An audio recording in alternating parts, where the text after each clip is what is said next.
Quem é você quando tudo tá dando errado? Você é aquele que só fala o Senhor, afasta de mim esse cálice? Ou você é aquele que fala, Senhor, afasta de mim esse cálice, contudo seja feita a tua vontade?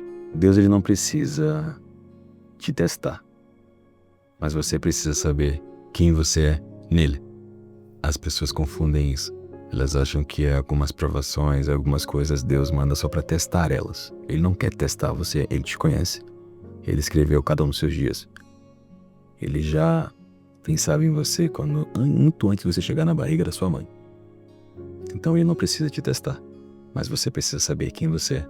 Porque é no momento do aperto que não só você conhece quem você é, mas como você conhece verdadeiramente as pessoas que estão ao seu lado, que você pode contar, e as pessoas que você não pode contar.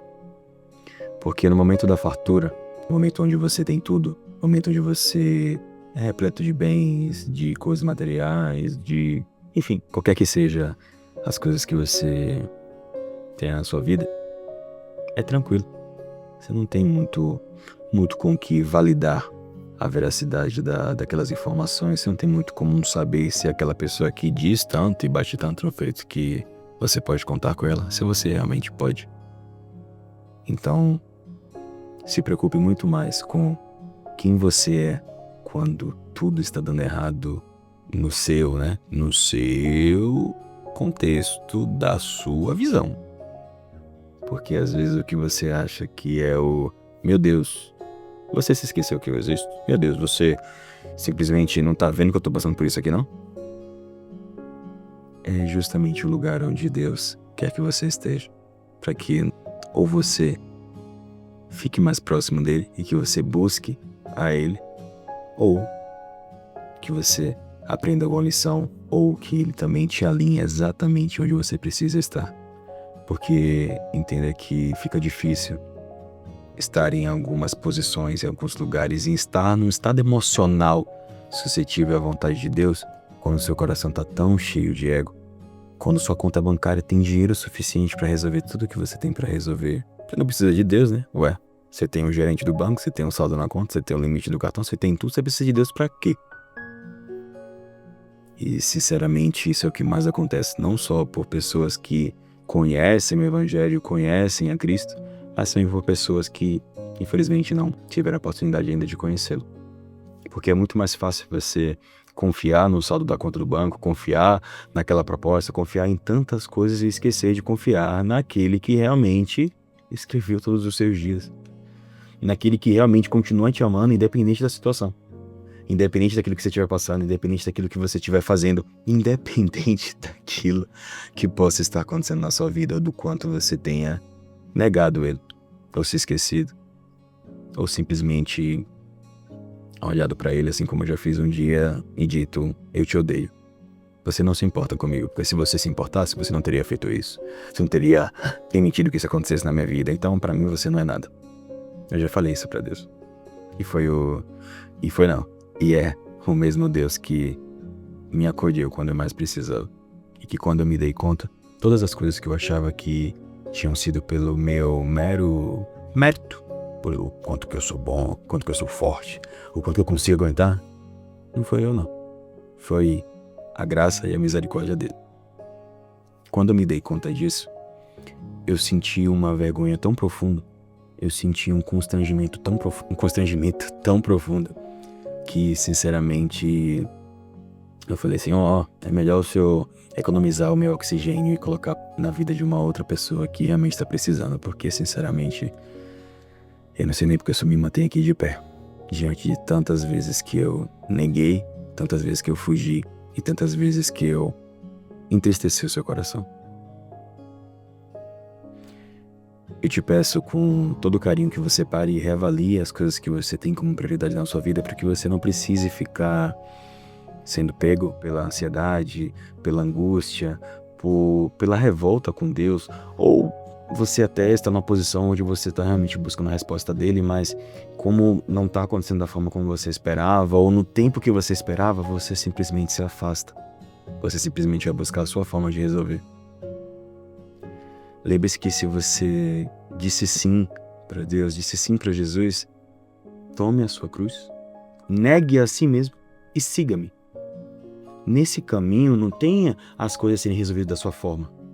Nesse caminho não tem o seja feita a minha vontade. Nesse caminho não tem nada disso. É um caminho de sujeição. Só que para isso você precisa estar com um coração humilde, um coração quebrantado. Porque nada adianta você estampar no seu peito que você é um missionário, que você é um servo, que você vai todos os domingos para a igreja, que você, nossa, faz tudo certinho, faz tudo. Mas, poxa, caramba, Deus, tá faltando o que pra fazer? Porque, né, você não tá fazendo nada na minha vida. Aí eu vou te perguntar, você, parando pra pensar um pouquinho, você realmente está buscando a presença e a vontade dele? Ou você tá só fazendo pra conseguir marcar ali o checkpoint e dizer, ó, tá vendo? Eu dei o dízimo, eu fiz li a Bíblia todo dia, né? Deixei o salmo aberto lá em casa, eu fiz tudo. Como assim o senhor não está me abençoando? Aí vira uma barganha, vira, né, uma troca, né? Deus assim, mas rapaz, meu Deus, realmente, ó, falar com os anjos ali, ó, vê ali a situação dessa pessoa, porque, poxa, pessoal, o que é isso? Você não se dá conta, mas você trata Deus assim. Eu já tratei ele muito assim, e se eu não perceber hoje, eu ainda o trato assim.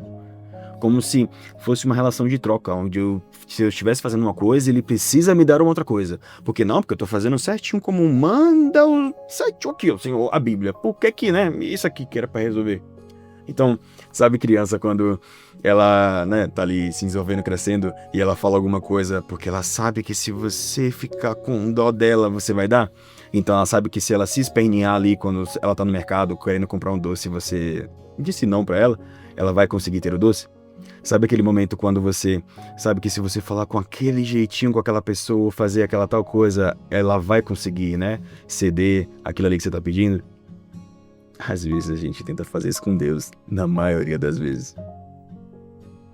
Porque a gente esquece que Ele é soberano, que Ele é Pai e que Ele quer o melhor pra gente. Se o seu filho, enfim, vou pegar esse exemplo pra vocês entenderem. Se o seu filho de 10 anos chegar hoje pra você e pedir, papai, por favor, deixa eu dirigir o seu carro, você não vai deixar ele dirigir. Porque você sabe que, primeiro, ele nem alcança os pedais. Segundo, ele não tem nem noção de espaço. Posso listar aqui 50.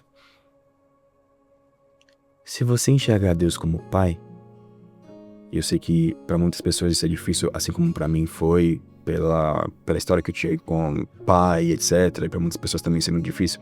Mas se você buscar realmente enxergá-lo como Pai, você vai ver que tudo que ele faz é bom. E bendito seja o nome do Senhor.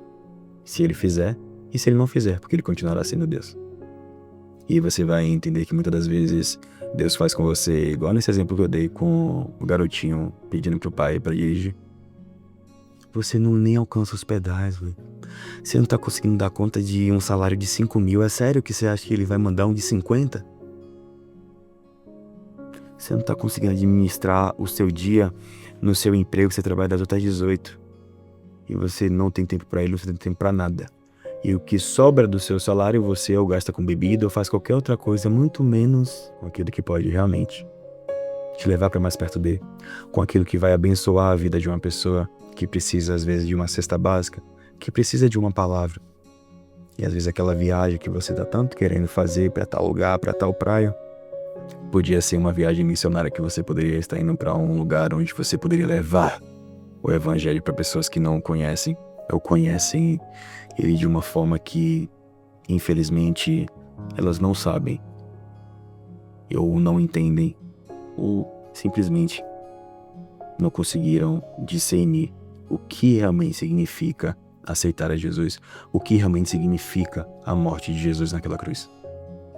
Então, reavalie tudo aquilo que é prioridade para você hoje, porque tudo passa. Para que você não se dê conta tarde demais que em todo aquele tempo que você estava reclamando com Deus e brigando com Ele e fugindo da presença dele, o que Ele mais queria era ter você perto. Tá bom? Fique com Deus.